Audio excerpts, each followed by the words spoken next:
នីតិទូទាជោគជតារិស័យឆ្នាំទាំង12រៀបចំកម្មវិធីដោយខ្ញុំលោកគ្រូពិជ័យហារាកម្មមិត្តសុកឧត្តមបាទនៅពេលនេះខ្ញុំលោកគ្រូពិជ័យហារាកម្មមិត្តសុកឧត្តមសូមអោនកាយគ្រប់សម្ដេចទ្រង់អ្នកអង្គម្ចាស់អស់លោកគ្រប់ស្រទាប់វណ្ណៈជាពិសេសពុកម៉ែអ៊ំពូមីបងប្អូនបាទរយៈកាលពីមួយថ្ងៃទៅមួយថ្ងៃពីមួយសប្តាហ៍ទៅមួយសប្តាហ៍ពីមួយខែទៅមួយខែនីតិយើងបានទទួលនៅការសរសើរអំពីអស់លោកគ្រប់ស្រទាប់វណ្ណៈបាទជាពិសេសមិនត្រឹមតែអស់លោកនៅក្នុងប្រទេសទេអស់លោកដែលបច្ចុប្បន្នភាពកំពុងតែរស់នៅក្រៅប្រទេសបានចាប់អារម្មណ៍មកកម្មវិធីរបស់យើងខ្ញុំលោកគ្រូពិជ័យហារាកម្មមិត្តគ្រប់កម្មវិធីទាំងអស់បាទអាចជាកាលដែលត្រូវបាននិយាយលេងអស់លោកមួយចំនួនពុកម៉ែអ៊ំពូមីងបងប្អូនបានសរសើរអំពីខ្ញុំលោកគ្រូពិជ័យហារាកម្មមិត្តថាចេះលើកដាក់សម្លេងរៀបរាប់ដោយសម្លេងពីរោះដែលគួរឲ្យស្ដាប់ចិត្តមានបំណងចង់ជួបមុខខ្ញុំថែមទៀតផងបាទខ្ញុំលោកគ្រូពិជ័យហារាកម្មមិត្តក៏សូមអរគុណចំពោះអស់លោកគ្រប់ស្រទាប់វណ្ណៈដែលបានចាប់អារម្មណ៍អំពីនីតិដែលត្រូវបានទូទាជោគជតារិស័យនិងគ្រប់កម្មវិធីដែលខ្ញុំលោកគ្រូពិជ័យហារាកម្មមិត្តសុខឧត្តមជាអ្នករៀបចំបាទគ្រប់កម្មវិធីដើម្បីបម្រើនៅមនោសញ្ចេតនាអស់លោកដែលមានចម្ងល់ខ្វល់ដោយប្រការណាមួយបាទមុននឹងជម្រាបរៀបរាប់ជាប់សេចក្តីអំពីការទូទាជោគជតារិស័យជូនដល់អស់លោកនាងកញ្ញាខ្ញុំលោកគ្រូពិជ័យហារាកម្មមិត្តសុខឧត្តមបាទក៏សូមអញ្ជើញអស់លោកអ្នកបាទមេត្តាជួយចុច like share subscribe មកនីតិយើងផងបាទនីតិយើងសង្ឃឹមហើយសង្ឃឹមទៀតថាអស់លោកពិតជាចូលរួម comment ដើម្បីនីតិយើងចង់បាននៅចម្លើយរបស់អស់លោកនាងកញ្ញាថាតើខ្ញុំលោកគ្រូពិជ័យហារាកម្មមិត្តសុខឧត្តមបាទតើបំរើនៅស្មារតីជូនដល់អស់លោកនាងកញ្ញាតាមសំណូមពររបស់អស់លោកនាងកញ្ញាសមរម្យដែរឬទេម្យ៉ាងវិញទៀតនីតិយើងក៏ចង់បង្វែរអារម្មណ៍របស់អស់លោកនាងកញ្ញាបាទឲ្យចាប់អារម្មណ៍មកនីតិរបស់យើងបាទក្នុងនោះកុំភ្លេចមុននឹងខ្ញុំបន្តដំណើរទៅមុខទៀតខ្ញុំក៏ចង់បញ្ជាក់អំពីជំហរស្មារតីរបស់ខ្ញុំរួមទាំងសហការីរួមក្រុមជាមួយនឹងខ្ញុំថាអស់លោកនៅពេលបានចាប់ផ្ដើមបាទបើកទំព័រកម្មវិធីរបស់យើងខ្ញុំកាលណាអស់លោកនឹងត្រូវបានទទួលនៅផលចំណេញយ៉ាងច្រើនបាទទី1គឺបំបត្តិក្តីកង្វល់ក្តីទុក្ខព្រួយរបស់អស់លោកនាងកញ្ញាគ្រប់ស្រទាប់វណ្ណៈព្រមទាំងទទួលបាននូវពុទ្ធិចំណេះដឹងបាទនៅក្នុងការទូទាជោគជតារិស័យអស់លោកអាចដឹងអំពីថ្ងៃខែឆ្នាំដែលអស់លោកត្រូវមានរាសីឡើងឬមួយក៏ចុះបាទនៅក្នុងនោះផងដែររៀបរាប់អំពីដំណើរដែលអស់លោកអ្នកអញ្ជើញទៅតើទិសហេងឬមួយក៏ទិសដែលត្រូវបានហាមឃាត់បាទម៉ោងដែលត្រូវទទួលចេញចាក់ពីលំនៅឋានឬមួយក៏ទៅប្រកបរបរអាជីវកម្មតើត្រូវចេញនៅម៉ោងប៉ុន្មានដើម្បីឲ្យទទួលបាននៅចំណុចវិជ្ជមានចំណុចល្អឬមួយក៏ត្រូវបានហាមឃាត់នៅម៉ោងដែលមិនអាចឲ្យអញ្ជើញចេញពីផ្ទះឬមួយគេអឋានឬមួយក៏ចេញទៅប្រកបការងារនៅកន្លែងដទៃទៀតក្តីបាទក្នុងនោះផងដែរចង់បញ្ជាក់អំពីថាតើពេលយើងបាននិយាយអំពីថ្ងៃបាទនិងម៉ោងឬហើយយើងចង់បញ្ជាក់អំពីទិសដែលអស់លោកនាងកញ្ញាបាទចេញចាក់ធ្វើដំណើរទៅដើម្បីទទួលបានលៀបសក្ការៈឬមួយក៏មិនអាចអនុញ្ញាតឲ្យទៅចូលរួមនៅក្នុងទិសដែលត្រូវបានអញ្ជើញទៅបាទដូច្នេះឃើញថាចំណុចទាំង3ដែលយើងបានយកមករៀបរាប់ភ្ជាប់សេចក្តីជូនដល់អស់លោកនាងកញ្ញាគឺអស់លោកនាងកញ្ញាទទួលបាននៅកាដូអនុស្សាវរីយ៍ពីនីតិរបស់យើងបាទក្នុងនោះផងដែររៀបរាប់អំពីកម្មវិធីដែលត្រូវបានអនុញ្ញាតឲ្យចូលរួមឬមួយក៏ជម្រាបថាមិនអាចចូលរួមបានបាទក្នុងនោះផងដែរនៅពេលដែលនីតិយើងបានជម្រាបរៀបរាប់ជាប់សេចក្តីជូនដល់អស់លោកនាងកញ្ញាហើយនីតិយើងនឹងជូនជាកាដូអនុស្សាវរីយ៍បាទក្នុងនោះនិយាយអំពីគាថាដែលត្រូវសូត្របាទជូនដល់អស់លោកនាងកញ្ញាកាត់គ្រោះលើករាសីជូនដល់អស់លោកអ្នកនាងកញ្ញាបាទក្នុងនោះផងដែរគឺសូត្រអំពីគាថាប្រោះព្រំបាទ ជូនដល់អស់លោកដែលជាសិស្សរបស់ខ្ញុំឬមួយក៏អស់លោកកំពុងតែចូលទស្សនាបាទគេថាប្រោះព្រំគឺដើម្បីសូត្របញ្ជាក់នៅអស់លោកឲ្យមានយុស័កទេជាអំណាចនិងលៀបបាទលៀបគឺសំដៅទៅលើការហូរចូលនៅដំណឹងល្អលុយកាក់ឬមួយក៏អ្វីដែលជាចំណុចវិជ្ជមានជូនដល់អស់លោកអ្នកបាទមិនតែប៉ុណ្ណោះបច្ចុប្បន្នភាពច្រើនតែមានភាពរកម្មរកុសនៅក្នុងរង្វង់គ្រួសារបាទដូច្នេះយើងខ្ញុំក៏សូត្រនៅមុនគេថាហៅប្តីឬប្រពន្ធឬមួយក៏សង្សារឲ្យវិលមកជួបអស់លោកអ្នកនាងវិញបានបាទក្នុងនោះផងដែរចំពោះអស់លោកអ្នកនាងកញ្ញាបច្ចុប្បន្នភាពដែលជាអាជីវករពាណិជ្ជករបាទក្នុងនោះនីតិយើងក៏បានសូត្រនៅមុនគេថាស្នេហ៍បន្ទន់ចិត្តហៅភ្ញៀវដើម្បីជួយទិញអីវ៉ាន់ជូនដល់អស់លោកអ្នកនាងកញ្ញាបាទឃើញថាអស់លោកទទួលបាននៅចំណេះដឹងពីខ្ញុំផងទទួលបាននៅកាដូអនុស្សាវរីយ៍បាទកាត់គ្រោះលើករាសីជូនដល់អស់លោកអ្នកនាងកញ្ញាដោយពុំមានចំណាយថវិកាសូម្បីតែ100រៀលលុយខ្មែរបាទឃើញថាអស់លោកពិតជាទទួលបាននៅសមិទ្ធផលការងារយ៉ាងច្រើនអំពីសំណាក់យើងខ្ញុំបាទក៏ប៉ុន្តែនីតិយើងបាទសង្ឃឹមហើយសង្ឃឹមទៀតថាអស់លោកអ្នកពិតជាផ្ដល់នៅស្នាមមេដៃចុច like share subscribe មកនីតិយើងព្រមទាំងយើងខ្ញុំចង់បានហើយចង់បានទៀតបាទនៅការ comment របស់អស់លោកអ្នកនាងកញ្ញាថាតើអស់លោកអ្នកនាងកញ្ញាពេញចិត្តនៅនីតិយើងដែរឬទេបាទតើនីតិរបស់យើងបានបំពេញជូននៅវត្ថុអនុស្សាវរីយ៍ជូនការកាត់គ្រោះលើករាសីជូនបាទលក់ដូរអីវ៉ាន់ក៏យើងខ្ញុំបានសូត្ររំលឹកជូនបាទការនិយាយប្រត់ប្រាស់ប្តីប្រពន្ធក៏យើងបានសូត្រនឹងគេថាហៅឲ្យវិលត្រឡប់មកវិញបាទហើយនៅសូត្រនឹងមុនគេថាដើម្បីជួយលើកយុះលើកស័ក្តិរបស់អស់លោកនាងកញ្ញាក្នុងពេលតែមួយអស់លោកទទួលបាននៅចំណេះដឹងពុទ្ធិទទួលបាននៅសមិទ្ធផលប្រយោជន៍យ៉ាងច្រើនពីនីតិរបស់យើងបាទនីតិយើងពុំមានអ្វីចង់បានពីសំណាក់អស់លោកទេគឺគ្រាន់តែចង់បានឲ្យអស់លោក comment តើអស់លោកពេញចិត្តអំពីកម្មវិធីរបស់ខ្ញុំទេបាទកុំភ្លេច share 3ដងលៀបហេងឆ្នាំ2024ហើយរៀបរាប់ថាតើពេញចិត្តកម្មវិធីយើងដែរឬមួយក៏អត់បាទដើម្បីកុំឲ្យអស់លោកនាងកញ្ញាទន្ទឹងរង់ចាំយូរយើងក៏សូមជាងអញ្ជើញទ្រង់សម្ដេចអ្នកអង្គម្ចាស់អស់លោកគ្រប់សតវណ្ណៈចូលរួមយើងស្ដាប់ទស្សនាជាងតតអំពីកម្មវិធីរបស់យើងដូចតទៅបាទនៅពេលនេះយើងក៏សូមលើកយកឆ្នាំរោងដែលត្រូវបានមកជម្រាបសម្រាប់ជោគជតារាសីរបស់អស់លោកនាងកញ្ញាដែលកើតឆ្នាំរោងបាទសម្រាប់ខែមីនាឆ្នាំ2024បុគ្គលកើតឆ្នាំរោងលក្ខណៈទូទៅរបស់អស់លោកអ្នកដែលកើតឆ្នាំរោងរមែងជាមនុស្សមាននិស្ស័យនិងជោគសំណាងល្អនិងមានសេចក្តីសុខកាយសប្បាយចិត្តចៅវាយនាយចិញ្ចឹមបីបាច់ថែរក្សានិងបានទៅជាអ្នកមានបុណ្យស័ក្តិរហូតមានកិត្តិយសដកដងឧត្តមកិត្តិនាមល្បីល្បាញឬក៏ជាមនុស្សមានចិត្តបុណ្យព្រមទាំងជួយយកអាសាអ្នកដទៃមានសម្ដីនិងវាចាមោះមុត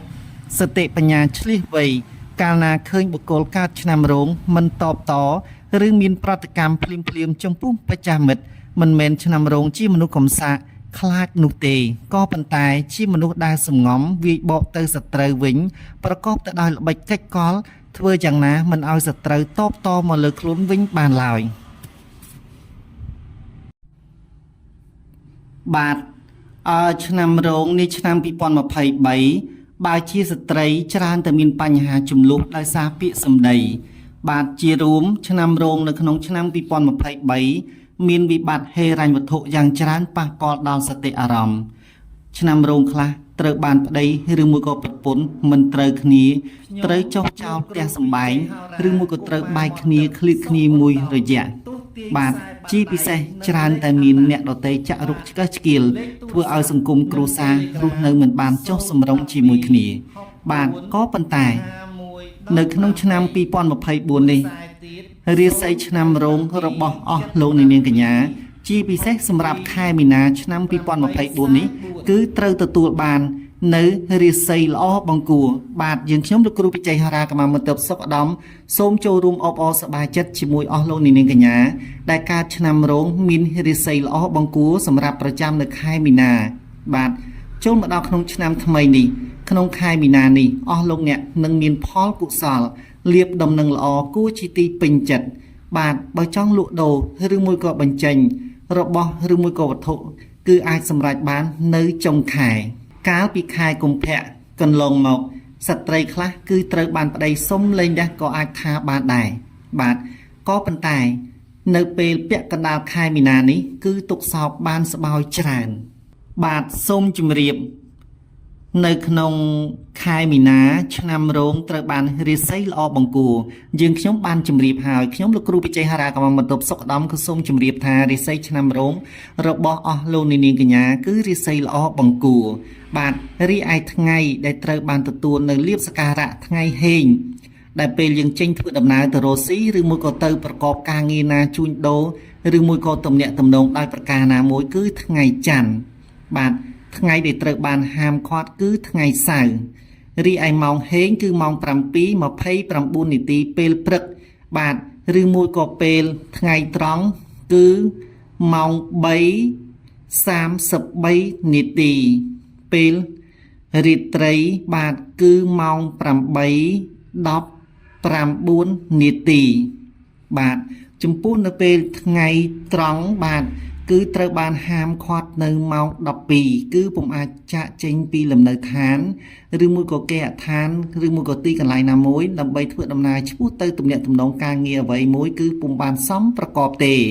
ទិសដែលអស់លោកនាងកញ្ញាប្រាថ្នាស្វែងរកលៀបសក្ការៈបាទគឺទិសហេងទិសលៀបគឺសូមអញ្ជើញធ្វើដំណើរឆ្ពោះទៅទិសខាងកើតក៏ប៉ុន្តែត្រូវបានហាមឃាត់មិនឲ្យធ្វើដំណើរនៅទិសខាងជើងបាទនៅក្នុងការដែលយើងចង់ទៅអញ្ជើញទៅចូលរួមប្រស្រ័យតាក់ទងការងារណាដែលសំខាន់បាទគឺទិសខាងជើងមិនត្រូវបានអនុញ្ញាតធ្វើដំណើរទេក៏ប៉ុន្តែអស់លោកប្រកាសជាឆ្ងល់ថាចុះបើខ្ញុំត្រូវមានទំនាក់ទំនងជាមួយនឹងបាទបុគ្គលដែលត្រូវបាននៅទិសខាងជើងនឹងហើយបាទហើយឬមួយក៏សាលាយើងនៅកន្លែងហ្នឹងឬមួយក៏កន្លែងប្រឡងនៅកន្លែងហ្នឹងឧទាហរណ៍ណាបាទបើយើងមិនឲ្យទៅអញ្ចឹងមានតែយើងកុំទៅប្រឡងឬមួយក៏មិនអាចធ្វើដំណើរទៅបានបាទដូច្នេះយើងខ្ញុំលោកគ្រូបច្ចេកហារាកម្មាបន្ទប់មានមធ្យោបាយមួយថ្មីដែលអាចធ្វើឲ្យអស់លោកនាងកញ្ញាអញ្ជើញទៅទិសខាងជើងបានបាទមានចំណោទតែងតែមានដំណោះស្រាយបាទមាន problem តែងតែមាន solving បាទ resolve បាទដូច្នេះបាទយើងត្រូវតែមានការឧបកិច្ចយើងដឹងថាទិសនឹងទៅមិនបានទេទិសខាងជើងក៏ប៉ុន្តែមុននឹងយើងបោះជំហានទៅទិសខាងជើងគឺយើងត្រូវធ្វើដំណើរឆ្ពោះទៅទិសខាងកើតជាមុនសិនបាទបោះជំហានចាក់ចេញពីលំនៅឋាននៅចំនួនជំហានបាទ9ជំហានបាទមុននឹងយើងធ្វើដំណើរឥឡូវឧទាហរណ៍ថាឥឡូវខ្ញុំលើកឧទាហរណ៍ថាយើងត្រូវចេញទៅប្រឡងចោះឧទាហរណ៍ថាសិស្សណាបាទខ្ញុំអត់ដឹងថាលោកត្រូវប្រឡងខាងមុខជាអីទេតែខ្ញុំចង់និយាយអញ្ចឹងដើម្បីឲ្យជាការយល់ឬមួយក៏យើង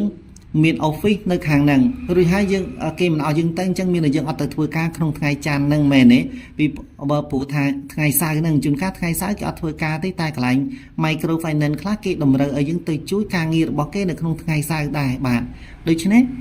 យើងដែលខាតត្រូវទៅរួចចុះបើយើងស្ដាប់ខ្ញុំលោកគ្រូបច្ចេកហារាកម្មាបន្ទប់ថារួចចុះបើលោកគ្រូអត់ឲ្យទៅទិសខាងជើងហើយប៉ះថ្ងៃសៅរ៍ទៀតបាទអញ្ចឹងយើងមានតែត្រូវមេមិនណូតយើងបាទឬមួយក៏មានអាការៈណាមួយគេ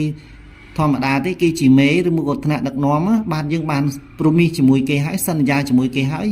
យើង point the time បាទយើងបានណាត់គេហើយហើយគេរងចាំយើងអត់តង់ដេយើងបាទដូច្នេះយើងបែរជាមិនទៅដែលយើងយកខ្ញុំជាលោកគ្រូបច្ចេកហារាកម្មាបន្ទប់បាននិយាយថាលោកគ្រូបានហាមផ្ដាច់មិនឲ្យទៅក្នុងថ្ងៃសៅរ៍ទេហើយនៅទិសខាងជើងបើយើងបានសន្យាជាមួយមេហើយទើបតែបានស្ដាប់ឮសំឡេងខ្ញុំ record ផ្សាយជូនទៅតាមរយៈ YouTube ដូច្នេះធ្វើឲ្យលោកនឹងមានអារម្មណ៍រារែកក្នុងចិត្តបាទខ្ញុំលោកគ្រូបច្ចេកហារាកម្មាបន្ទប់គឺជាគ្រូពេទ្យជំនាញខាងចិត្តសាស្ត្រជូនដល់អស់លោកនាងកញ្ញាទាំងផ្នែកវិទ្យាសាស្ត្រក៏ខ្ញុំបានរៀនទៅអង្គ Family Data បាទខ្ញុំមិនមែនជាបុគ្គលគ្រាន់តែយើងជាលោកគ្រូហុងស៊ុយទេបាទខ្ញុំសូមបើកជីវប្រវត្តិខ្ញុំបន្តិចខ្ញុំគឺជាបាទអ្នកបញ្ចូលសំឡេងនៅក្នុងខ្សែភាពយន្តបាទជាអ្នកដែលបញ្ចូលសំឡេងនៅក្នុងល្ខោននិយាយជាពិធីករជាអ្នកនិពន្ធបទចម្រៀងបាទទំនុកចម្រៀងបាទខ្ញុំបាននិពន្ធបទចម្រៀងចំនួនជាង400បទអស់រយៈកាលប្រហែលជាជិត10ឆ្នាំកន្លងមកនេះដែលខ្ញុំរក្សាចម្រៀងរបស់ខ្ញុំទុកមិនទាន់បានជូនទៅអស់លោកណាឲ្យត្រូវបានជ្រៀងនៅចម្រៀងរបស់ខ្ញុំទេបាទខ្ញុំជាអតីតគ្រូបង្រៀនជាអតីតគ្រូពេទ្យបាទដូច្នេះខ្ញុំមានចំណេះខ្ញុំយ៉ាងច្រើនជូនទៅអស់លោកនាងកញ្ញា បាទដូច្នេះអស់លោកនាងកញ្ញាកុំឲ្យបារម្ភបាទប្រសិនបើអស់លោកនាងកញ្ញាត្រូវបានមានសមិទ្ធផលការងារយ៉ាងខ្លាំងតែត្រូវបានហាមឃាត់តាមរយៈការទស្សន៍ទាយជោគជតារិស័យពីខ្ញុំលោកគ្រូពិជ័យហោរាកម្មាមត្តបសុកឧត្តមបាទដូច្នេះអស់លោកត្រូវតែមានពិធីមួយគេហៅថាពិធីឧបកិច្ចបាទយើងតែងតែឃើញពិធីឧបកិច្ចច្រើនហើយដែលចាស់កន្លងមកអញ្ចឹងយើងឃើញច្រើនហើយយើងតែងតែនិយាយជំនួសណាបាទគេហៅ instead on គឺយើងជំនួសបាទវត្ថុជំនួសមានច្រើនហើយខ្ញុំបានសួរចាស់ឬចាស់គាត់និយាយដូចជាសម័យប៉ុលពតយើងអត់មានបាយញ៉ាំបបរញ៉ាំគ្រប់គ្រាន់យើងអាចញ៉ាំដំឡូងឬមួយក៏យើងអាចញ៉ាំអ្វីផ្សេងគេហៅថារបស់ជំនួសបាទដូច្នេះក៏ដូចគ្នាដែរបាទបើសិនបើយើងមិនអាចធ្វើដំណើរឆ្ពោះទៅទិសខាងជើងបានអស់លោកអាចឧបកិច្ចបាទដោយយកទិសខាងជើងថាគឺជាទិសខាងកើតឬមួយក៏អស់លោកមុននឹងចេញទៅឆ្ពោះទៅទិសខាងជើងអស់លោកសូមអញ្ជើញធ្វើដំណើរឆ្ពោះទៅទិសខាងកើតចំនួន9ជំហានហើយអស់លោកបានមុននឹងបោះជំហានចេញទៅអស់លោកត្រូវនិយាយថាខ្ញុំបានបោះជំហានឆ្ពោះទៅទិសខាងកើតហើយថ្ងៃដែលខ្ញុំត្រូវចេញទៅគឺថ្ងៃច័ន្ទតាមកាពិតលោកជើញអញ្ជើញទៅថ្ងៃសៅរ៍ដែលខ្ញុំត្រូវបានហាមទេបាទខ្ញុំលើកយកចំណុចអញ្ចឹងដូច្នេះអស់លោកអាចអញ្ជើញទៅដោយយកនៅចំណុចគេហៅ instead of ជំនួសបាទអញ្ចឹងអស់លោកអាចអញ្ជើញទៅបានបាទត្រឹមកន្លែងហ្នឹងខ្ញុំជម្រាបប៉ុណ្ណឹងអស់លោកស្ដាប់បានទេណាបាទកម្មវិធីដែលត្រូវអញ្ជើញចូលរួមបាទក្នុងនោះអនុញ្ញាតគ្រប់កម្មវិធីបាទអស់លោកអាចអញ្ជើញទៅចូលរួមគ្រប់កម្មវិធីបានចំពោះការងារបាទក្នុងនោះជាមន្ត្រីរាជការគឺនៅក្នុងខែនេះគឺប្រកបទៅដោយខ្សែមខ្សានអារម្មណ៍នៅក្នុងចិន្តាគឺត្រូវបានមេអាណិតមេយល់ចិត្តពុំបានស្ដីបន្ទោសដោយខែកន្លងមកទេបាទចំពោះអស់លោកដែលបច្ចុប្បន្នភាពជាបុគ្គលិកក្រុមហ៊ុនបម្រើការងារនៅក្នុងក្រុមហ៊ុនឯកជននានាដទៃទៀតក្តីបាទអាចដាក់ដំណងដើម្បីប្រឡងប្រជែងយកតួនាទីថ្មីក្តីសង្ឃឹមបានច្រើនបាទចំពោះអស់លោកជាអាជីវករពាណិជ្ជករបាទនៅក្នុងដំណាក់កាលប្រចាំខែមីនានេះបាទ2024នេះបាទដោយសារតែរាសីរបស់អស់លោកនាងកញ្ញាមានរាសីល្អបង្គួរដូច្នេះអាជីវករពាណិជ្ជករបាទគឺលក់ដូរដាច់មានលុយមានលៀបហូរចូលជារៀងរហូតបាទតក់ពេញបំពង់ចំពោះ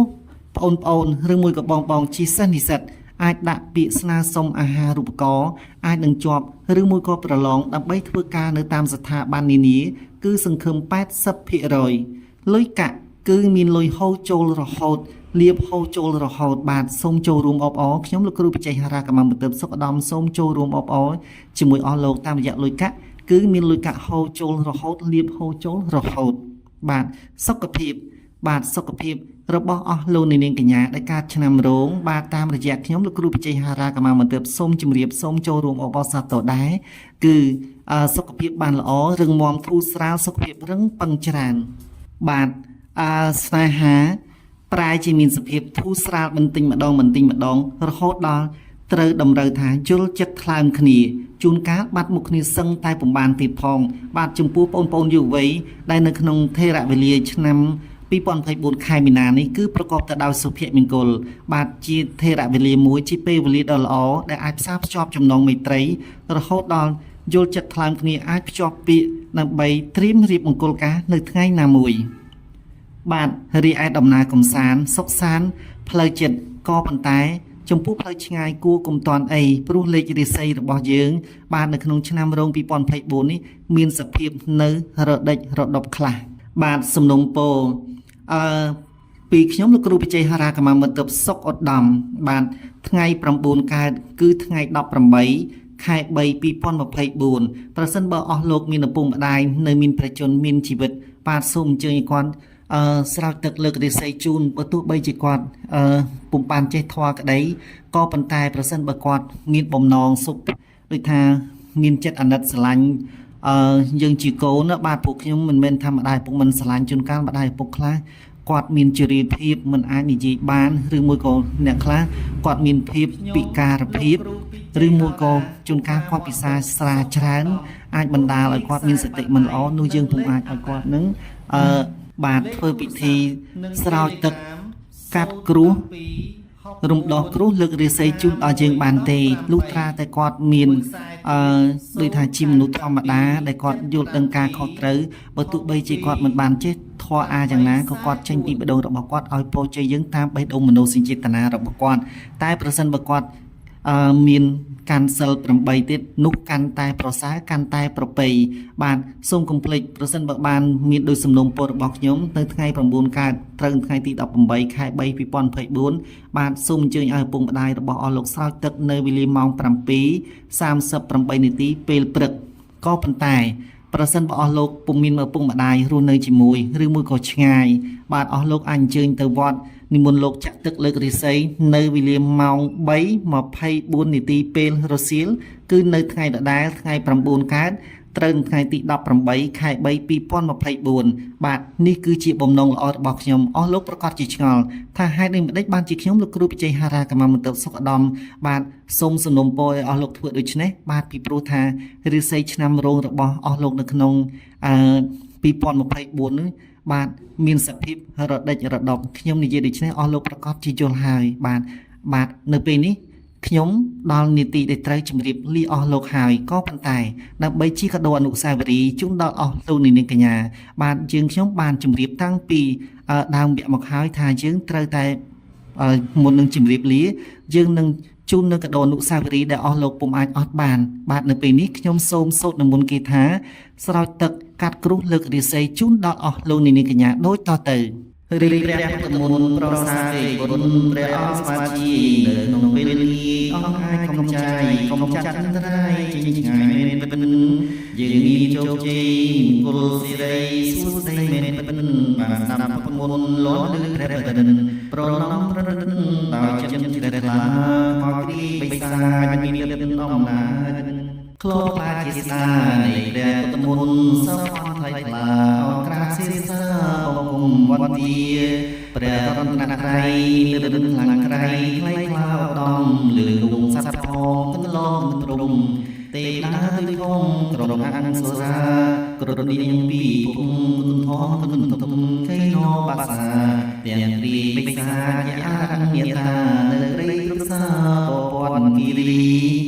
ភ្នំធំភ្នំតូចភ្នំទីភ្នំស្រួយទូទាំងទីសតន្តាយលំតូនលំអោសិរិស័យខ្លោខ្លាចបាត់បីនៃព្រះពុទ្ធមន្តព្រះអង្គស្វាជីកុំចាត់កុំចាយអន្តរាយរយពាន់ពុទ្ធសោរុភ័យចំឆៃសាធ្ងន់ឧបទ្រពច្រើនជួនលើលំយ៉ាងណា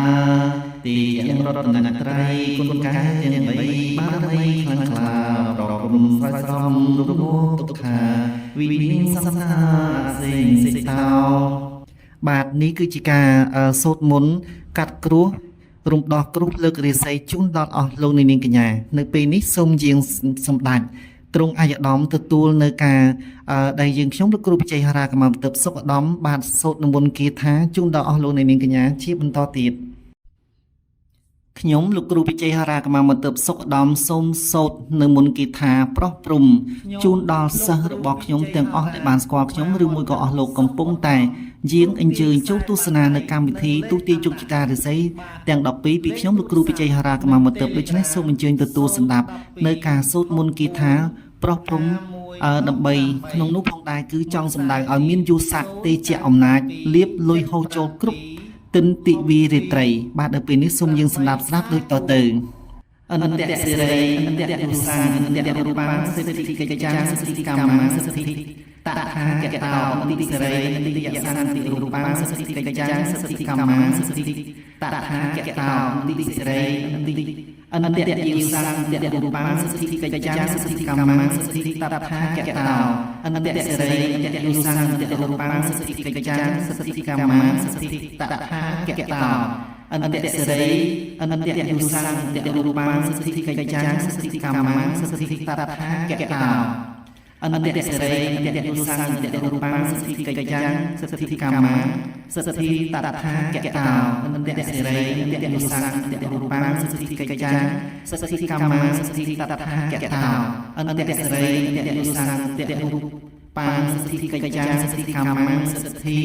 តថាគតោបានខ្ញុំលោកគ្រូពិជ័យហោរាកម្មាបន្ទិបសុខឧត្តមបាទសូមសូត្រនៅមុនគាថាហៅប្តីឬមួយក៏ប្រពន្ធឬមួយក៏សង្សារឲ្យវិលមកជួបអស់លោកអ្នកវិញបាទសូមអញ្ជើញបាទវិលមកផ្ទះវិញដូច្នេះខ្ញុំសង្ឃឹមថាគាថាមួយនេះប្រកាសជាអស់លោកអ្នកបាទដែលត្រូវបាត់ ប្តីបាត់ប្រពន្ធឬមួយក៏សង្សារពិតជាសប្បាយចិត្តនៅពេលដែលខ្ញុំបានជូនកាដូអនុស្សាវរីយ៍ជូនដល់អស់លោកអ្នកនាងកញ្ញាបាទដូច្នេះសូមយើងស្ដាប់ពីនីតិរបស់យើងជាបន្តទៀតមកវើយនាងចំបៃមកវើយនាងចំបានាងសម្បូរសក់ធំនាងខ្ញុំឈ្មោះនាងរីនាងព្រីតោខៀវនាងព្រីមុខស្នាមពណ៌អ្នកចិត្តអារម្មណ៍ឲ្យនឹកឃើញដល់រូបខ្ញុំគ្រប់ពេលវេលាបើបងទៅឆ្ងាយឬអូនទៅឆ្ងាយសូមឆាប់វិលត្រឡប់មកវិញមកវើយមកណាមកអូនមកបងមានសតិស្វាហាយៈមកវើយនាងចំបៃមកវើយនាងចំបានាងសម្បូរសក់ធំនាងខ្ញុំឈ្មោះនាងរីនាងព្រីតោខៀវនាងព្រីមុខស្នាមពណ៌អ្នកចិត្តអារម្មណ៍ឲ្យបងនឹកឃើញដល់ខ្ញុំគ្រប់ពេលវេលាឲ្យអូននឹកឃើញដល់បងគ្រប់ពេលវេលាបើបងទៅឆ្ងាយឬអូនទៅឆ្ងាយសូមឆាប់វិលត្រឡប់មកវិញមកវើយមកណាមកអូនមកបងមានសទ្ធីស្វាហាយៈមកវើយនាងចំបៃមកវើយនាងចំបានាងសម្បូរសក់ធំនាងខ្ញុំឈ្មោះនាងរីនាងព្រីតោខៀវនាងព្រីមុខស្នាមពណ៌អ្នកចិត្តអារម្មណ៍ឲ្យបងនឹកឃើញឲ្យអូននឹកឃើញដល់រូបបងឬក៏រូបខ្ញុំគ្រប់ពេលវេលាបើបងទៅឆ្ងាយឬអូនទៅឆ្ងាយសូមឆាប់វិលត្រឡប់មកវិញមកវើយមកណាបងអូនមកបងមានសទ្ធីស្វាហាយៈមកវើយនាងចំបៃមកវើយនាងចំបានាងសម្បូរសក់ធំនាងខ្ញុំឈ្មោះនាងរីនាងព្រីតោខៀវនាងព្រីមុខស្នាមពណ៌អ្នកចិត្តអារម្មណ៍ឲ្យបងនឹកឃើញឲ្យអូននឹកឃើញដល់រូបខ្ញុំគ្រប់ពេលវេលាបើបងទៅឆ្ងាយឬអូនទៅឆ្ងាយសូមឆាប់វិលត្រឡប់មកវិញមកវើយមកណាមកអូនមកបងមានសទ្ធីស្វាហាយៈមកវើយនាងចំបៃមកវើយនាងចំបានាងសម្បូរសក់ធំនាងខ្ញុំឈ្មោះនាងរីនាងព្រីតោខៀវនាងព្រីមុខស្នាមពណ៌អ្នកចិត្តអារម្មណ៍ឲ្យបងនឹកឃើញអូននឹកឃើញដល់រូបខ្ញុំគ្រប់ពេលវេលាបើបងទៅឆ្ងាយឬអូនទៅឆ្ងាយសូមឆាប់វិលត្រឡប់មកវិញមកវើយមកណាមកអូនមកបងមានសទ្ធីស្វាហាយៈមកវើយនាងចំបៃមកវើយនាងចំបានាងសម្បូរសក់ធំនាងខ្ញុំឈ្មោះនាងរីនាងព្រីតោខៀវនាងព្រីមុខស្នាមពណ៌អ្នកចិត្តអារម្មណ៍ឲ្យបងនឹកឃើញឲ្យអូននឹកឃើញដល់រូបខ្ញុំគ្រប់ពេលវេលាបើបងទៅឆ្ងាយឬអូនទៅឆ្ងាយសូមឆាប់វិលត្រឡប់មកវិញមកវើយមកណាមកអូនមកបងមានសទ្ធីស្វាហាយៈមកវើយនាងចំបៃមកវើយនាងចំបានាងសម្បូរសក់ធំនាងខ្ញុំឈ្មោះនាងរីនាងព្រីតោខៀវនាងព្រីមុខស្នាមពណ៌អ្នកចិត្តអារម្មណ៍ឲ្យបងនឹកឃើញឲ្យអូននឹកឃើញដល់រូបខ្ញុំគ្រប់ពេលវេលាបើបងទៅឆ្ងាយឬអូនទៅឆ្ងាយសូមឆាប់វិលត្រឡប់មកវិញមកវើយមកណាមកអូនមកបងមានសទ្ធីស្វាហាយៈបាទនៅពេលនេះខ្ញុំគ្រូវិជ័យហារាបានមកទៅសូមជូននៅគិថាអនុស្សាវរីយ៍ជូនដល់អស់លោកនាងកញ្ញាមួយគិថាទៀតបាទគឺពិតជាមានអត្ថន័យខ្លឹមសារណាស់បាទសម្រាប់អស់លោកដែលជាអាជីវករពីវិទ្យាគិថានេះគឺជាគិថាស្នេហ៍បន្ទន់ចិត្តហើយភ្ញៀវចូលទិញអីវ៉ាន់បាទឬមួយក៏មកជួបយើងក្នុងគោលបំណងដែលជួយយើងឲ្យបានមានយុវមានសក្តិរឿងគង់ពោះមានរៀបសការៈនេះគឺជាគិថាស្នេហ៍បន្ទន់ចិត្តសាការលំថោបាទអូមេតុនមហាតុនពេលបានជួបបុកឮសំឡេងអញនិយាយអញហៅអញស្រែកសូមឲ្យអ្នកទាំងអស់ទុនចិត្តទុនទាំងប្រុសទុនទាំងស្រីទុនទាំងអស់មុខមន្ត្រីទុនទាំងព្រីក្បាល8ទុនទាំងបារមីគ្រប់អស់ទាំងនៅលើភពផែនដីនេះឲ្យចូលមកកកជួយទិញអីវ៉ាន់អញចូលចិត្តអញគុំបីខានកែអើយគុំដើររំលងពីតូអញហាងរបស់អញផ្ទះរបស់អញណាកែអើយអូមានរលួយមហារលួយឲ្យនឹកឲ្យព្រួយនឹកឃើញតែឈ្មោះអញមួយព្រួយនឹករលឹករកអញគ្រប់ពេលវេលាគឺមានបំណងចង់ជួយឧបត្ថម្ភអញអាណិតស្រឡាញ់អញអូមានសទ្ធីស្វាហាយៈណាកែអើយអូមានទុនមហាទុនពេលបានជួបមុខឬមួយក៏ឮសូរសំឡេងរបស់អញនិយាយអ អញហៅអញស្រែកសូមឲ្យអ្នកទាំងអស់ទូលចិត្តទូលទាំងប្រុសទូលទាំងស្រីទូលទាំងអស់មុខមន្ត្រីទូលទាំងទីក្បាល8ទូលទាំងបារមីទាំងនៅលើអាកាសវិហារនៅលើភពផែនដីឲ្យចូលមកកកជួយទីនិវត្តអញចូលចិត្តអញកុំបីខានកែអើយសូមដើររំលងពីតោអញហារបស់អញផ្ទះរបស់អញណាកែអើយអូមានរលួយហារលួយអោនឹកឲ្យព្រួយនឹកឃើញតែឈ្មោះអញមួយព្រួយនឹករលឹករកអញគ្រប់ពេលវេលាគឺមានបំណងចង់ជួបឧបត្ថម្ភអញអាណិតស្រណោះស្រឡាញ់អញអូមានសិទ្ធិស្វាហាជាណាកែអើយអូមានទូលមហាទូលមេបានជួបមុខលឺសំឡេងអញនិយាយអញហៅអញស្រែកសូមឲ្យអ្នកអស់ទូលចិត្តទូលទាំងប្រុសទូលទាំងស្រីទូលទាំងអស់មុខមន្ត្រីទូលទាំងទីក្បាល8ទូលទាំងបារមីលើអាកាសវិហារនៅលើផែនពុស្ស៊ីឲ្យចូលមកកកជួយទីបានអញចូលចិត្តអញកុំបីខានកែអើយសូមគុំតារំលងពីតោរបស់អញហារបស់អញផ្ទះរបស់អញណាកែអើយអូមានរលួយមហារលួយអោនឹកឲ្យព្រួយឲ្យនឹកឃើញតែឈ្មោះអញមួយព្រួយនឹករលឹករកអញគ្រប់ពេលវេលាគឺមានបំណងចង់ជួបចង់ជួយឧបត្ថម្ភអញឲ្យអាណិតសំណោះអញអូមានសិទ្ធិស្វាហាយណាកែអើយបាទមុនគាថាទាំង5គាថានេះខ្ញុំបានសូត្រទី1រំដោះគ្រោះលើករាសីជូនដល់អស់លោកអ្នកនាងកញ្ញាបាទបន្ទាប់មកគឺសូត្រនៅគាថាប្រោះព្រំបាទប្រសិទ្ធពរជ័យសិរីសួស្តីជូនដល់អស់លោកអ្នកគ្រប់សតបណៈឲ្យមានយុស័កទេជាអំណាចលៀបសការៈលៀបហូរចូលគ្រប់ទិនទីវីរាត្រីបាទក្នុងនោះផងដែរខ្ញុំបានសូត្រនៅគាថាហៅនៅប្តីឬប្រពន្ធឬមួយក៏សង្សារឲ្យវិលមកជួបគ្នាវិញនាពេលដ៏ឆាប់ខាងមុខនេះក្នុងនោះផងដែរក៏បានសូត្រនៅមុនគាថាស្នេហ៍បន្ទន់ចិត្តបាទចំពោះអស់លោកអាជីវករពាណិជ្ជករសូមឲ្យអស់លោកជួបប្រទះតែនឹងសេចក្តីសុខចម្រើនរុងរឿងគឺយើងខ្ញុំបានសូត្រនៅមុនគាថាបាទរំលឹកឬមួយក៏និមន្តអញ្ជើញព្រាយកន្តងខៀវបារមីទាំងនៅលើអាកាសវិហារឲ្យជួយមកប្រសិទ្ធពរជ័យសិរីសួស្តីបន្ទន់ចិត្តទាំងមុខមន្ត្រីទាំងអស់បាទឲ្យយោងយាងជួយកាន់រងមុខរងខ្នងអស់លោកឲ្យមានមហិទ្ធិឫទ្ធិមានមុនស្នេហ៍ដ៏ស័ក្តិសិទ្ធិសម្ដីនិយាយពេលណាឲ្យគេស្ដាប់គេអាណិតគេស្រឡាញ់គេចូលចិត្តបាទនេះគឺជាអំណាចអនុស្សាវរីយ៍របស់ខ្ញុំលោកគ្រូពិជ័យហោរាកម្មមន្តពសុកឧត្តមបាទនៅពេលនេះខ្ញុំលោកគ្រូពិជ័យហោរាកម្មមន្តពសុកឧត្តមក៏បានដល់នីតិដែលត្រូវបញ្ចប់លីអស់លោកនាងកញ្ញាហើយក៏ប៉ុន្តែមុននឹងជម្រាបលាខ្ញុំលោកគ្រូពិជ័យហោរាកម្មមន្តពសុកឧត្តមបាទសូមសំណូមពរប្រសិនបើអស់លោកនាងកញ្ញាមានបំណងចង់ឲ្យខ្ញុំបាទទោះទីជោគជតារិស័យផ្ទាល់ខ្លួនក្តីឬមួយក៏ធ្វើកម្មវិធីដោយប្រការណាមួយក្តីកុំភ្លេចលេខទូរស័ព្ទភ្ជាប់ Telegram 012 645118មួយខ្សែទៀត097 7762 844បាទយើងខ្ញុំនឹងធានាជួយដល់អស់លោកនាងកញ្ញាបាទពុំឲ្យខកបំណងឡើយក៏ប៉ុន្តែយើងខ្ញុំសូមរំលឹកជូនដល់អស់លោកនាងកញ្ញាថាការធ្វើអ្វីមួយគឺខ្ញុំបាទពុំបានធ្វើដោយទទេទេលុះត្រាតែអស់លោកបាទទទួលស្គាល់នៅការខិតខំរបស់យើងខ្ញុំបាទនិយាយចំគឺយើងខ្ញុំធ្វើអ្វីមួយគឺដើម្បីដោះដូរគ្នាដើម្បីសមិទ្ធផលរៀងខ្លួនគឺដើម្បីបច្ច័យបាទយើងមិនអាចធ្វើអ្វីមួយដោយពុំបានទទួលបច្ច័យទេបាទពីព្រោះរយៈកាលកន្លងមកច្រើនតែមានអស់លោកខ្លះមានការយល់ច្រឡំចង់ឲ្យយើងខ្ញុំធ្វើអ្វីមួយដោយពុំបានផ្ដល់នៅថវិកាជូនមកដល់យើងខ្ញុំដូច្នេះយើងខ្ញុំពុំអាចធ្វើជូនបានទេ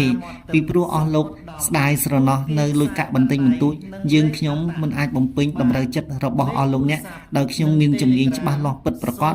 បាទធ្វើជូនឬមួយក៏បំពេញបំណងទុះទីជូនដល់អស់លោកនាងកញ្ញាដោយពុំមានអត្ថន័យខ្លឹមសារគឺយើងខ្ញុំពុំអាចធ្វើបានតាមបំណងរបស់លោកជាលក្ខណៈទុតទឹកធិនិយមបានទេបាទនៅពេលនេះខ្ញុំលោកគ្រូពិជ័យហោរាកម្មមន្តពសុកឧត្តមក៏ដល់ឱកាសដែលត្រូវលីអស់លោកនាងកញ្ញាតែត្រឹមប៉ុណ្ណេះបាទមុននឹងជម្រាបលាខ្ញុំលោកគ្រូពិជ័យហោរាកម្មមន្តពសុកឧត្តមរួមនឹងសហការី